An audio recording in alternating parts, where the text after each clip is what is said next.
Welcome back to MMA Al Dente. I am the guy who has to clear his throat.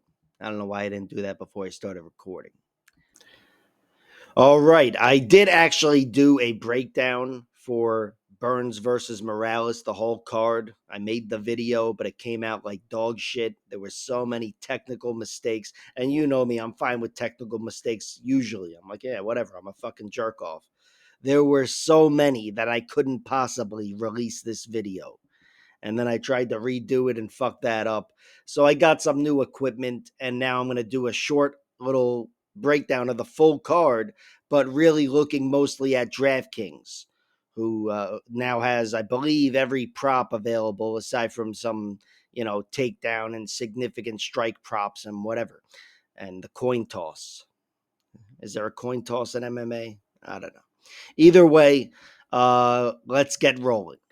Okay, opening up the card, we have Tecia Pennington, formerly Tecia Torres, taking on Luana Pinheiro. And yeah, I had to lay the groundwork with the Torres thing because I'm probably going to drop a Torres. But my prediction is Tecia Pennington wins, and I've got her winning by decision. And that can be covered with this minus 230 right here. I forgot you can see this shit.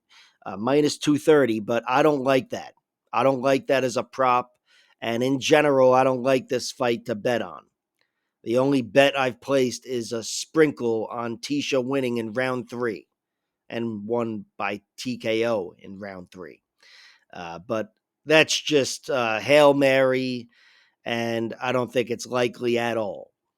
But as for Luana Pinheiro, I can say her only path to victory, in my opinion, without any cuts or broken bones or whatever, her only path to victory is decision.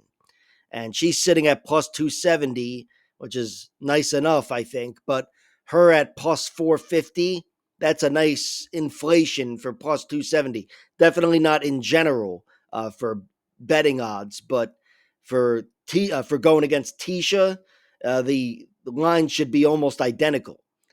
So I think if I was to bet on Luana in any way, and I just might, it would be Luana by decision. Of course, you can start playing Luana by plus points, which despite her being such a big favorite, here it's already at negative money. And of course, it's only going to get worse when you add the extra 2 points and the 4 points because they have, I forgot, I can show you this shit. Yeah, Luana minus, I hope you can see that, minus 185 for plus 5.5 points, minus 290. I should probably just click on that, make sure. That is minus 290. Yeah. Yeah, and I'm not logging in. If I was to log in, you would see how much money I have in my account. And you would go, this guy is the man. Or you'd be going, this guy is a nickel and dime shitheel. What is he doing making these kinds of videos? But anyway, I'm going with Tecia. I've got her winning by decision. The prediction is based on she is a rock as far as durability. Much more of a lock to go the distance than just about anybody in victory or defeat, but certainly in defeat. And I think she's just a better technical fighter than Luana Pinheiro. And Ticia's still a sharp athlete. She can handle wrestlers. Her last 2 losses could arguably go the other way. She could have won them, and they're against good fighters. Mackenzie Dern, Tabitha Ricci. She just got revenge on Carla Esparza. I think Tecia, not that she's on the upswing, she may be at the end of her career, but she's still a solid fighter, and I think she's going to be too sharp for Luana Pinheiro. So, in general, staying away from this, and it's the first fight of the night, so it's not like I'm going to get drunk and start blowing money on props. Next up, we have Hyun Sung Park versus Carlos Hernandez. My prediction for this fight is Park wins, and I'm going to go with him winning by decision, even though he's a very potent finisher, and a finish would not surprise me at all with him. But the prediction is based on Carlos Hernandez being a pretty tough guy. He may not be the highest level guy inside the UFC, but he definitely has a chance to next level Hyun Sung Park here. He's a viable point fighter, and even though he's been finished a few times now, I think he's overall very durable, Carlos Hernandez. But again, finish wouldn't surprise me because Park has finished all but one of his victories. I think Park wins the first decision, obviously. I think he gets the first TKO, and I think he gets the first submission. That's why I bet on his money line before there were any props and when the money line was a little prettier. And I'm happy with that. As for Carlos Hernandez, if you're a Hernandez guy, I think his only path to victory is a decision. That's sitting at plus 200, which, in my opinion, is not worth it compared to plus 160, even though I just said it's his only path to victory. But of course, we know it's not. You can drown somebody in round three, and then there's all the horseshit that can happen in MMA. And with Hyun Sung Park not being accustomed to losing, who knows what it's going to look like when he does lose his first fight. So if you're playing Hernandez, thinking he's going to next level him, I would just go with the money line. And of course, there's the plus point situation.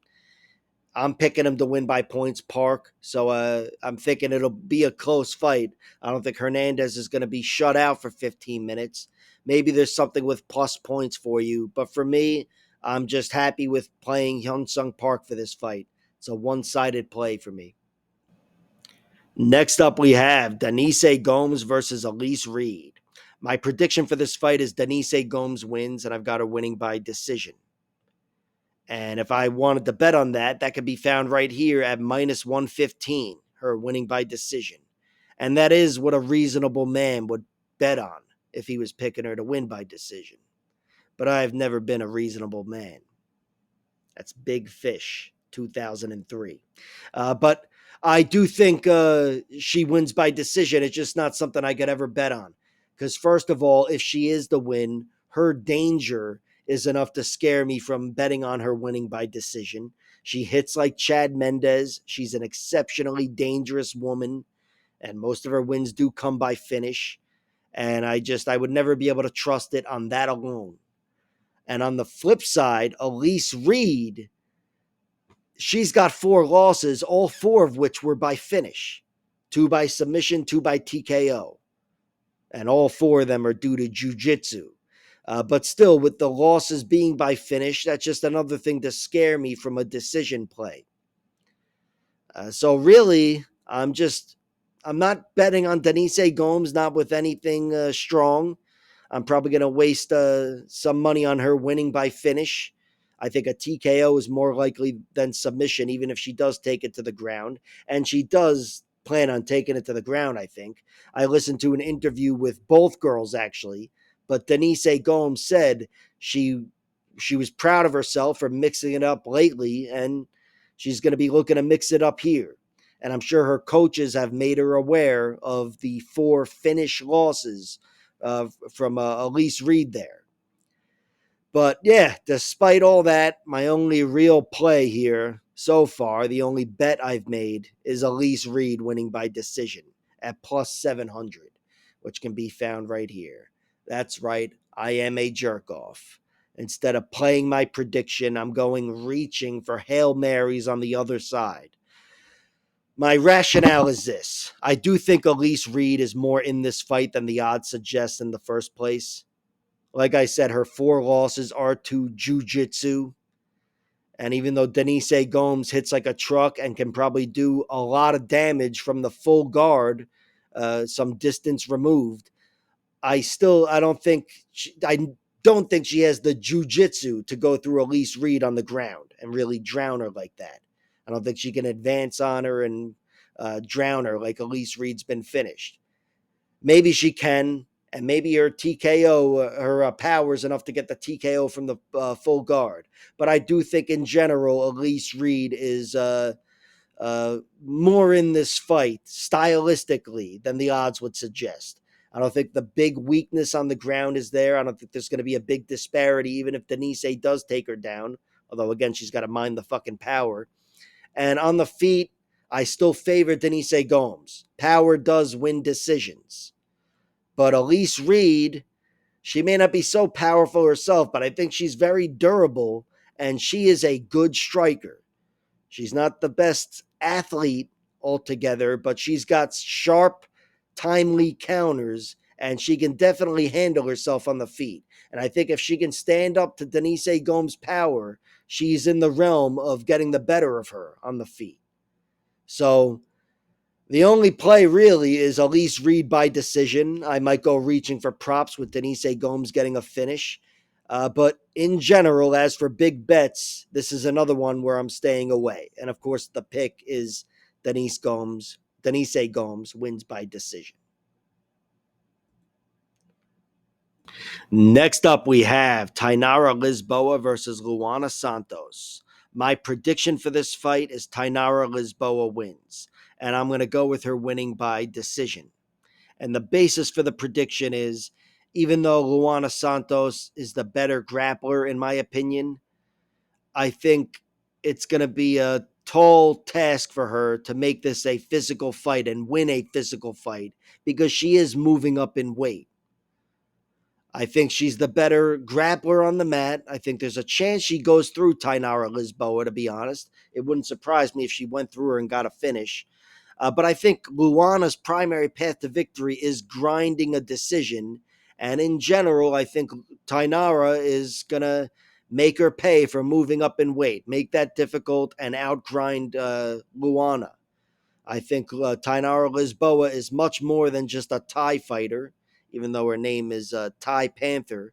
But I do think in this fight, she's going to be playing the role of the striker, looking to keep it on the feet and rough her up on the feet and maybe in the clinch if Luana gets caught pressing for takedowns. But I have to say, even there, even though it was actually, I think it was a catchweight fight against Stephanie Egger, but she was able to muscle around Stephanie Egger, who's a judoka, Luana. She muscled her around in the clinch for a sustainable portion of that fight, which is why she won a decision, even though it was complete bullshit, in my opinion. But she's definitely a strong girl, and it wouldn't surprise me if she made the transition to 135 very smoothly. She did lose twice. She lost to Casey O'Neill and she lost to Jenna Bishop. She was largely shut down on the feet by Casey O'Neill and shut down on the ground by Jenna Bishop, but she wasn't finished in either loss. So I think for Luana to lose, the primary path is decision, which is the prediction. Tainara Lisboa has been beaten twice. She lost once by decision to this girl, Lohani Santos. I haven't seen the fight, even though I tried to find it. And she lost another one by submission, but it's in her MMA debut, so you can just dismiss it without knowing who it was. But now that I told you it was Norma Dumont, you can definitely dismiss it. A submission loss to one of the top fighters today, and this was back in 2016 as well. So on like 3 or 4 different grounds, you could dismiss this submission loss. But still, despite her getting submission wins, even inside the UFC and even in round 3 against Jessica Rose Clark, Tainara Lisboa is definitely not just a pure striker. But despite her grappling coming along, I still think she's at a disadvantage against Luana Santos here. Again, I think there's a small chance Luana does go through her and get a submission.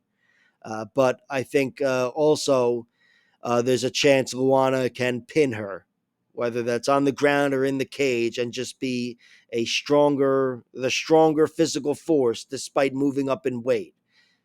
So I think it'll be close, but I'm taking Tainara Lisboa.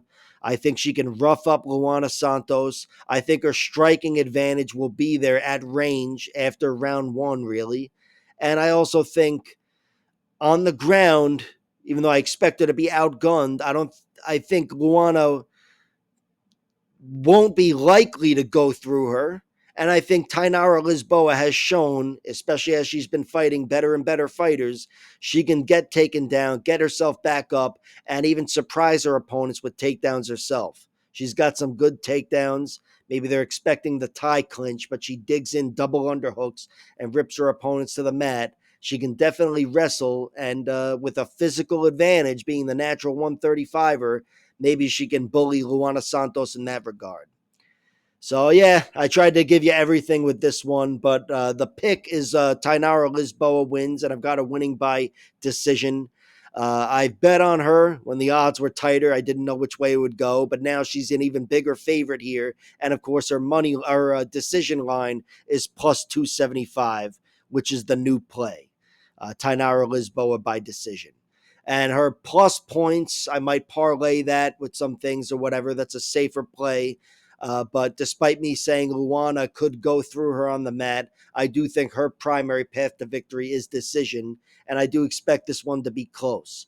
So, but in general, the pick is Tainara and the play is Tainara. Next up, we have Yadier Davalier taking on Connor Matthews, and it is featured right here in the blue shit with the green shit and the horse shit. Yadier Davalier is my pick to win this fight, and I'm going to go with him winning by submission, even though a TKO would probably make more sense considering he's fighting Connor Matthews. Matthews has been knocked out twice now in a row and in the last year, both in the UFC and obviously as a pro, but he was also knocked out twice as an amateur as well. So in general, there's a lot of doubt in the chin and the durability of Connor Matthews. And Yadier Davalier, he's only got 2 TKOs, but the guy can definitely crack. He wants to get inside and throw powerful hooks. Occasionally, he'll throw jabs, but mostly he's about the hooks. And he wants to get inside and rough you up. That's what he was able to do to this guy Montero on the Contender Series. I mean, they were fighting at range too, of course. It was a 15-minute fight. But yeah, he definitely roughed the guy up. That's one of his 4 decision victories, which are good victories. Antonio Montero, Pena Alamov, Michael Aswell, who gave him a really good fight. And that guy's a good fighter. Might be in the UFC soon enough. And this guy, Eric Marcado, too, who you'll hear me talk about when I talk about Mateus Camilo, because he's one of the 2 guys to submit Camilo, one of the 2 guys to defeat him. He's got 2 TKOs here. I haven't seen this first one in his debut. It's 2 minutes into the fight. Could have taken place on the feet or on the ground. But I have seen this one against Miguel Lugo. He got that guy out of there on the ground in round 2, which was a good look because he was actually mounted at the end of round 1. The guy was able to take round 1 from him, got on top of him, put him in a bad spot, but he kept his composure, survived, and then just drained the guy. I think the guy might have drained himself, but yeah, he beat him up in round 2. He does have 2 submissions, one by armbar, one by guillotine.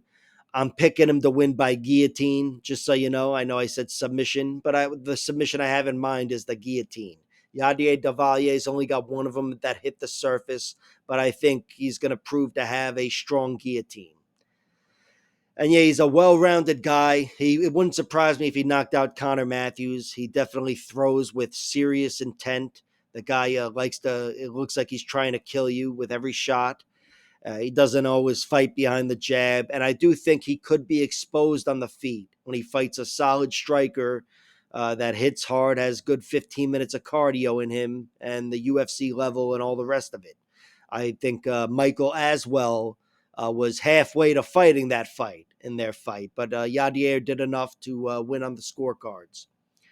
But yeah, he is my pick to win over Connor Matthews. He's way too big of a favorite for me to bet on him winning, especially as a UFC debutante. If I could use a French word like a cocksucker or a French guy, I guess. I don't know. But either way, I do think he does get the fight won by finish. Under 2.5 rounds is minus 110. I've played that because it was out before all the props. But his TKO submission line is not much different wherever it is. Oh, it's plus 110. It's the same exact thing, pretty much. Oh, no, minus 110 for the under, yeah, and plus 110 for the finish. Tight enough, though, even though you get that extra last sixth of the fight. That's 16%.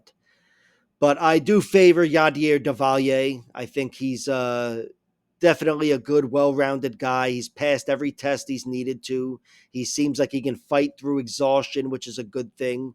And even though Connor Matthews has done that as well, he hasn't done it too often. He won the 1 decision on the Contender Series, but the rest are mostly finishes for him. He's a striker first and foremost, even though he's got a button on his chin. And he likes to mix it up on the ground. Most of his wins come on the ground, Connor Matthews. They actually come by submission. So here he is, plus 1,800 by submission. Might be worth a shekel or two for me. But my pick is Yadier wins by finish, and that'll be under 2.5 or him winning by TKO or submission. And as you can see here, the TKO and submission odds are tight enough.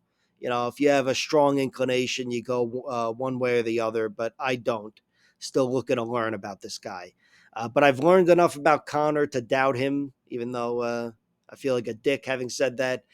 So yeah, I'm going with Yadier Davalier. Next up, we have Thiago Moises versus Jared Gordon. My prediction here is Gordon wins, and I've got him winning by decision. I think Jared Gordon's primary path to victory is decision, far and away, but still it's not worth it here. It's plus 110. I just played his money line at minus 125, or actually better than that, minus 110 or whatever. But I think it's just not worth it to play his decision line. Thiago Moises, on the other hand, I think his primary path to victory is decision, but certainly he's got the finishing upside, mostly because Jared Gordon's been knocked out a bunch and his chin is questionable. He suffered 3 knockouts years back against Charles Oliveira, Joaquim Silva, and Carlos Diego Ferreira. And then he got knocked out against Bobby Green due to a headbutt a year and a half ago, 2 years ago. Yeah, it was a headbutt. It was no doubt a headbutt, and it should have been ruled a no contest like it was.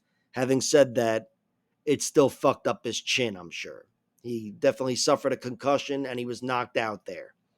So in general, there's a little bit of doubt there with Jared Gordon. But even though Thiago Moises is built like a fucking tank, and I definitely wouldn't want to get hit by him, he's not exactly Mr. Knockout. I mean, don't mention that to the guy who he head kicked on the Contender Series.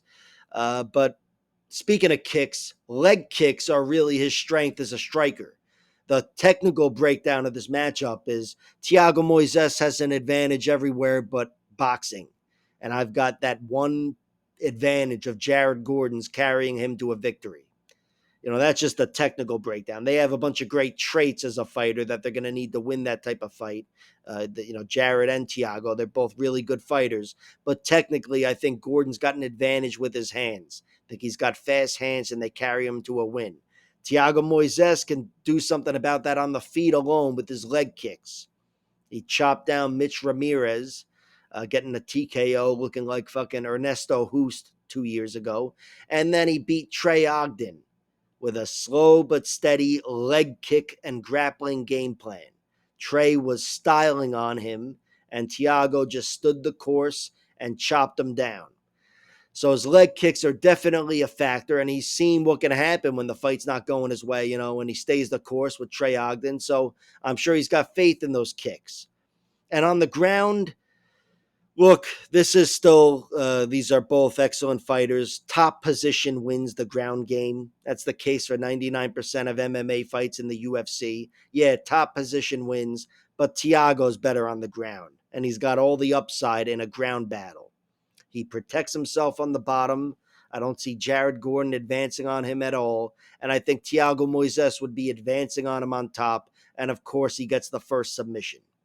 So I've got Thiago getting the first submission, the first knockout, and being slightly behind by decision, and I still have him losing a decision. Jared Gordon by decision is the pick. Like I said, I've played his money line. I'm not going to go reaching for anything else. And on the Jared Gordon side anyway. And yeah, hopefully I'm not too drunk or I don't put too much money on Thiago Moises by knockout come fight time. Next up, we have Gabe Green taking on Mateus Camilo. My prediction here is Gabe Green wins, and I'm going to go with him winning by submission in round 2. I'm not married to the submission part, obviously, but considering Mateus Camilo's got 2 losses and they're both by submission, yeah, I'll go with submission.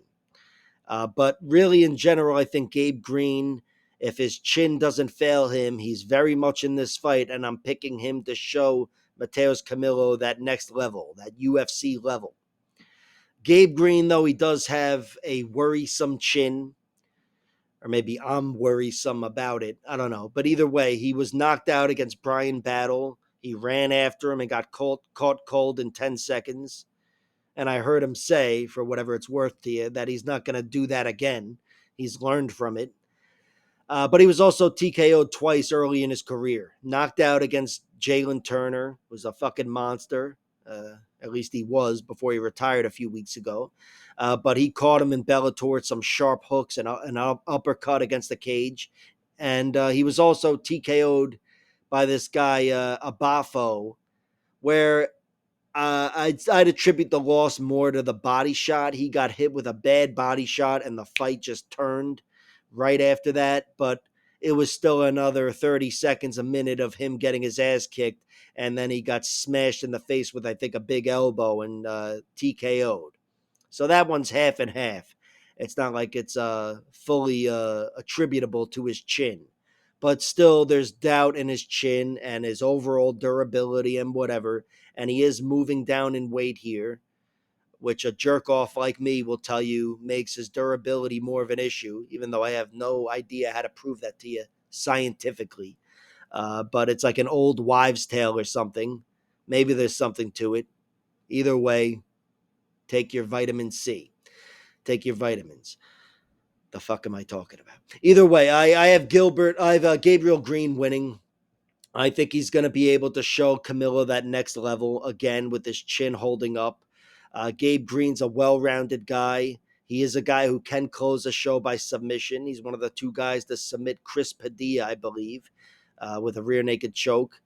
And I think Gabe Green can also fight hard for 15 minutes at the UFC level. We've seen it in victory and in defeat with D-Rod and Philip Rowe. And I think without that chin being there, he'd be looked at in a much different light. Mateus Camilo, he's a guy that stole the thunder. I'm going to pull up his record here because this is the first time I'm talking about him. He's 24 years old. He's got a record of 9-2. Both losses are by submission, which I'll get to. At least I'll get to one of them because the other one I haven't seen. And his wins are 4 by TKO, 2 by submission, 3 by decision. He made his bones, so to speak, by beating this guy, Nabatov. That was the guy that called his shot for Dana White at the press conference to get into the UFC. Dana White booked him for looking for a fight. And with the spotlight on him, his opponent, Mateus Camilo, ended up getting that shine. He ended up outlasting the guy. Nabatov took him down and was controlling him early, and that was it. He had one round in him, and then Mateus Camilo was beating him down and chopping him down and chopping them up and all the rest of it. He does have a few wins by submission, and they are, as of late, he got 2 in his last 5 wins. 1 by Kimura over this guy, Jake Heffernan. It was a solid regional guy. And then he got a triangle choke over Dorian Ramos, who I believe fought Jake Heffernan. But Dorian Ramos was bringing the pressure to him that whole fight. He was kicking Dorian Ramos's ass, no doubt, but it was one of those slow but steady pressure situations, and it looked like the pressure was starting to get to him. And when you thought he would start to buckle under the pressure, he was taken down, and instead he framed a nice triangle choke when you least expected it. Not a bad look for your second submission win to do it in round 3, especially after having suffered 2 losses, which is what I really wanted to get to here. Eric Mercado, the guy that lost the decision to Yadier Davalle, that guy beat him by a guillotine choke. He was teeing off on the guy, Eric Mercado. Mateus Camilo was teeing off on Mercado and had a good first round and a good second round. Wasn't able to close the show and then shot a takedown, I think, just trying to close the round out and got himself caught in a guillotine. I think it was set up from the ground, from the guard, and that was it. You could attribute some of that to exhaustion, but with 2 losses on his record, both being to submission, even if they are in the first portion of his career, I've got to look and say there's something there with submission defense, at least something worth betting on. And yeah, he's got this other lock to Derek Borges. That's by armbar, round one. Couldn't tell you what it looks like. I tried looking for it. Shooto Brazil 98 on YouTube, Fight Pass, and the rest of it. You know me by now. But either way, you could dismiss that loss because it's early enough. His first two fights. But still, I think he's a guy who's not out of the woods yet. I don't think these two losses are something you can completely overlook, and neither can you overlook his the depth of his resume. He doesn't have the depth on his resume yet.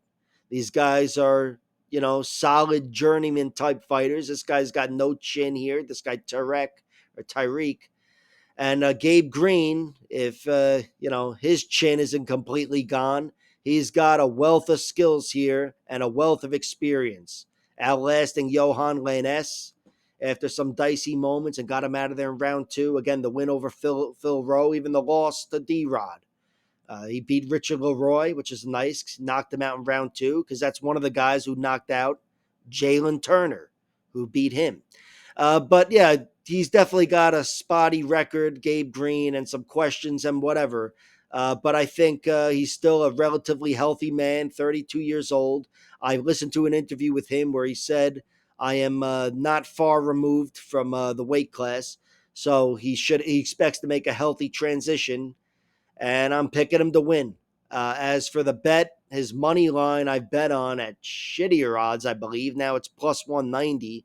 I don't know what I got him at, but I don't think it was that sweet. But I bet on his props as well. Him winning by submission and him winning by submission in rounds 2 and 3, as well as TKO by rounds 2 and 3. But really, I think if he does win, he outlasts Mateus Camilo and drags him into deep waters, roughs him up, and shows him what that UFC level is all about. I'm going with Gabe Green. As for Mateus Camilo, I think knockout is the primary path to victory, and it's plus 140 here for knockout flat, and plus 300, I believe, for knockout in round one, which not that that's the best hedge because it's very narrowed down, but I think the chin is going to be responsible for the majority of the losses of Gabe Green moving forward, if it is an issue. And so far, his losses have come in round one in like fucking 30 seconds, too. So that might be the hedge there, Camilo, by round one knockout or knockout flat, but I don't know if I'm going to hedge. I think I'm comfortable just playing Gabe Green here. Gabe Green is my pick, and that was long fucking winded. Next up, we have Melk Costa versus Julian Erosa.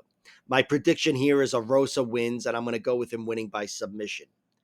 I think if Julian Erosa is able to stand up to the power of Melk Costa, and I think he will, I think he's most likely to win this fight and win it by submission. Melk Costa is really well-rounded.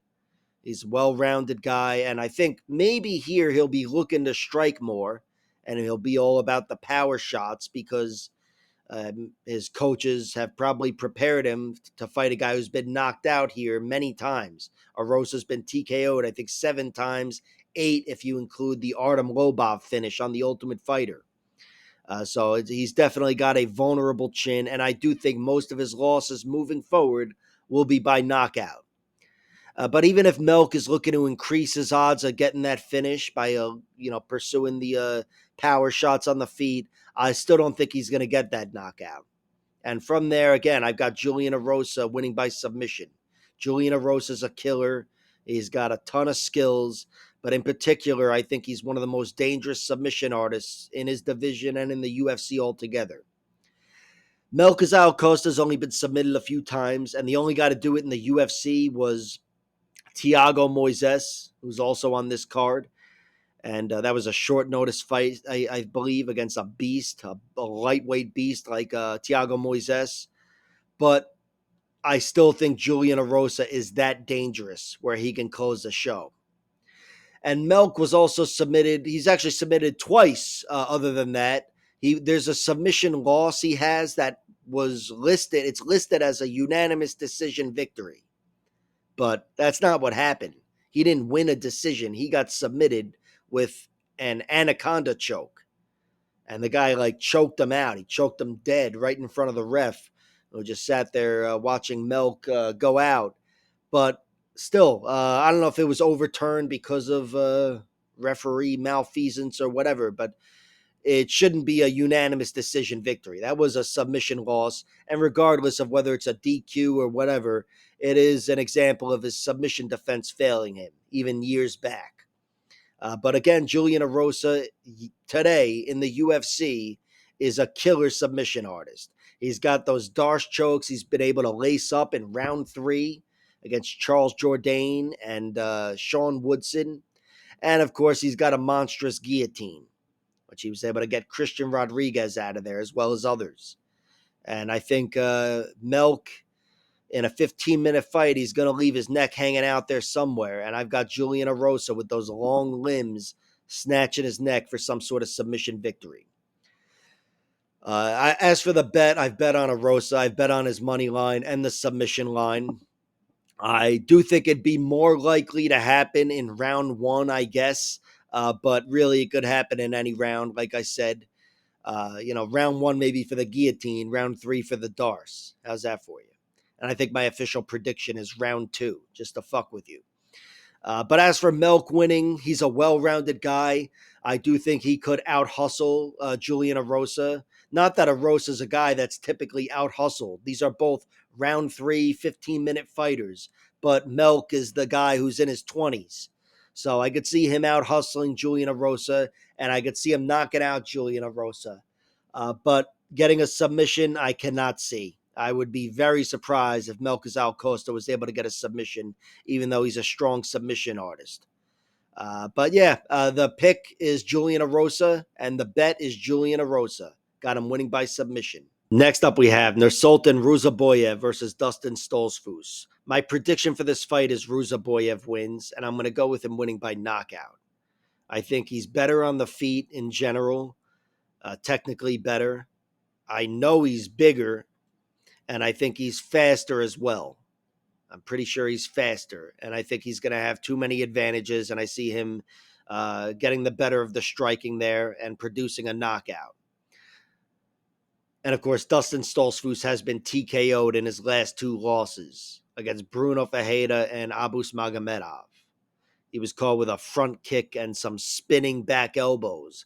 So it's not like he's got a weak chin or anything, but still, I think Nursultan winning by knockout seems like the most likely pick here. Stolzfus has advantages, though. He, in tight, he's probably got physical advantages, being the stronger guy, going against a tall, thin guy. And of course, on the ground, he's got technical advantages as well. Even though Nursultan Ruziboev has probably got 20-something submissions, I think Dustin Stolzfus would get the better of him on the ground. Dustin Stolzfus, yeah, again, he's strong, but he's really technically strong on the ground, grappling-wise. He's twister strong on the ground. And yeah, he's been submitted himself twice, but they are in round 3, and they're against Gerald Mearshart and Rodolfo Vieira, the best submission artist in the middleweight division and the best grappler in the middleweight division. So it's not like Stolzfus is going to be easy to get out of there. I think he wins the submission battle. Nursultan Ruziboev's got 20-something subs, but, that's against lesser athletes. In the UFC, I don't think he's going to be taking guys down and ripping Kimuras inside of a round. It doesn't happen too often. But on the feet, he's been able to get plenty of knockouts. He doesn't have as many as the submissions, but on his record altogether. But inside the UFC, it's been all knockouts for Ruziboev. And I think here it's the most likely result. It's definitely where he's got the advantage, the distinct advantage over Stolzfus. Even though Stolzfus is coming off a beautiful fucking knockout, it's one of his rare knockouts. He does have other ones. Where he's shut the guy's lights out. One guy he kind of clipped as he was getting up or falling or whatever. But still, I think I think Dustin Stolzfus needs to fight a battle to get inside striking range in the first place. He's definitely not going to be fighting behind the jab and fighting long. He's going to be looking to make it power based. And unlike Marc Andre Barrio, I don't think too many guys are going to give him that opportunity. And certainly not when you have height and reach, which Nursultan Ruziboev does have 5 inches of height and a bit of reach. But I still think Stolzfus lacks the athleticism of a Buckley to to get inside and to do it repeatedly. I think his best chance of a takedown is catching a kick or maybe landing something on the feet and then pouncing on an opportunity. But I just think in general, Nursultan Ruziboev should keep himself safe. And I think he outstrikes Dustin Stolzfus with ease on the outside. Again, without height and reach, I think his speed will be there for him. He'll have a speed advantage. And my official prediction is it doesn't go the distance, but Ruziboev is able to close the show with a finish. I think he beats him up and gets a finish sometime in the first 10 minutes. And as for the bet, I've already bet on Nursultan Ruziboev. I've bet on him, and I haven't bet on the under. I've bet on him getting a finish in rounds 1 and 2 at minus ones. I don't know. Minus 150, rounds 1 and 2, Nursultan Ruziboev. Certainly covers the knockout, but it also covers the Hail Mary submission as well. But that is the pick. I'd be surprised if he was beating up Dustin Stolzfus in round 3, getting him a finish in round 3. I think with Stolzfus's finishes, his TKO finishes, both coming in round 1, and with the advantages I expect Ruziboev to have in this fight, I think he gets the finish early. Next up, we have Mairon Santos versus Sodiq Yusuff. My prediction for this fight is Sodiq Yusuff wins, and I've got him winning by decision. And the basis for the prediction is that whole UFC levels thing. You know how that goes. There's levels to this game, son. Yeah, well, you about to find out, kid. Shit like that. That's why I'm picking Sodiq. See, even though he's coming off of 2 losses, these are 2 losses to Diego Lopez, who's the most recent title challenger. I think he was fucking favored or a slight underdog to win the world title. And the other loss is to Edson Barboza, the living legend. So even though he's got 2 losses, they're to respectable competition. And yeah, the Edson Barboza fight was a 5-round fight. He's a 1 fight removed from being a UFC headliner. That's the whole UFC levels thing. Plus, Sodiq has proven himself against good fighters in the past, hard-earned victories over Andre Fili and Alex Caceres and Mike Davis, that war. And even his losses, aside from the Diego Lopez fight there, they're respectable. He lost to Arnold Allen, close fight, and he definitely outlasted Arnold in the end, took it to him in round 3. The opposite happened against Edson Barboza, where he beat the living shit out of Edson early, but then wasn't able to close a show, and he was able to stand tall for 4 rounds, but he was a step and a half behind. And his other loss was him also getting knocked out, but it was with an arm drag takedown, pretty much, which is fucking fascinating. But yeah, this guy Luis Gomes caught him with an arm drag takedown, and he was fucked up and ended up getting finished. So, whatever. That's a great example of shit happens in MMA. And shit might happen here, but I'm still picking Sodiq to be healthy. He was knocked out in his last fight, but it was in April of 2024, UFC 300. So he's had more than a year off. He's still a young guy, 30 fuck years old or whatever. He's young. And the UFC levels thing isn't just about his end of that. It's also on the Mairon Santos end of that. He lost, I thought, to Francis Marshall. Not that Francis Marshall sucks or anything. Francis Marshall is just getting going. And he's definitely a good fighter. But still, he's not at the level, and neither is Mairon Santos, of the guys that Sodiq Yusuff has been fighting for the last few years. Mairon Santos does have one legitimate loss, and it is to another UFC level guy, Dan Argueta, who recently retired I believe, as a UFC fighter. But yeah, the guy was awesome, and he was able to drown Mairon Santos and actually forced a stoppage in round 3 on the ground, of course, pinning him against the cage and pounding him.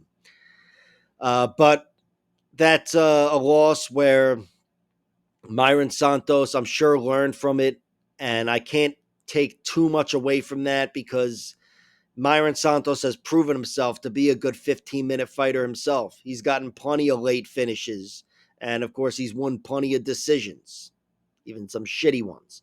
Not to harp on the Francis Marshall fight. But still, I got to go with the guy that I've seen outpoint Mike Davis, Alex Caceres, Bruce Leroy. That's the same person. And whoever else. Andre Feely advancing the mount on him.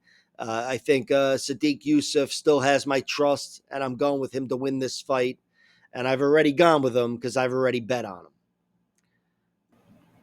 And in the co-main event of the evening, we have Rodolfo Bellato versus Paul Claig. My prediction here is Bellato wins, and I've got him winning by knockout. And I'm not going to bet on that. It's sitting right here at minus 185, almost 2-1 odds. That's not worth it for me in this fight because there are so many variables. My big play is under 2.5 rounds, which is minus 350, whatever. Not that that's something I love or whatever, but by big play, I mean I've put that in parlays, and that's what I need most from this fight. But as for all the different variables, look, these are both potent finishers. Paul Claig is one of the best submission artists in the UFC and probably the best submission artist in the division. What division is this again? Either way. But yeah, Paul Claig, he's definitely not the best overall jiu-jitsu guy, but his submissions are as dangerous as anybody's. Rodolfo Bellato is well-rounded. He's really good on the ground, and he's really rough on the feet. I don't know if I'd say he's good. He's vulnerable there, but he's dangerous. Guy's pure danger, and that's why I have a hard time envisioning this fight going the distance or going past the 2.5 round mark there. And Rodolfo Bellato, he could submit Paul Claig. Craig's been submitted a few times, and Bellato, like I said, he's very good on the ground. That is not out of the realm of possibility. And as for Paul Claig getting a knockout over Bellato, it's not that likely on the feet at all. Paul Claig does not have Jimmy Crute power, let alone Vitor Petrino power. But Bellato's been defeated twice, and they're both by knockout. He's been hurt and tagged in the majority of his recent fights, win or lose. And it's just, there's a Hail Mary there somewhere. And also for a TKO, of course, they come on the ground as well. So Paul Claig getting a TKO on the ground, we've seen it happen with Andre Muniz, another beastly submission artist, and Shogun, who it's happened before. Positional TKOs on the ground. So there's a possibility there. But really, Paul Claig, I think his primary path to victory is a triangle choke. If I can get specific for a second, I think it is submission. And yeah, Paul Claig is excellent on the ground off his back. I think he's unusually dangerous there, where guys usually let their guards down so his guard can take over. But yeah, he's proven himself time and again. Jamal Hill, Ankalaev, Nikita Krylov, Kennedy and Nzechukwu. It's a problem if you get lackadaisical. But still, despite all the variables and the horse shit, the pick for me is Rodolfo Bellato winning by knockout.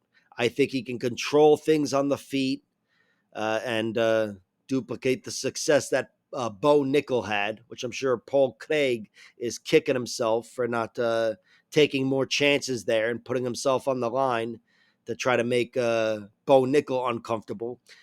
But I think, yeah, he can control things from the outside. And of course, if Paul Claig is trying to force a fight, I still think the most likely outcome in a wild fight with chaos is Rodolfo Bellato by knockout.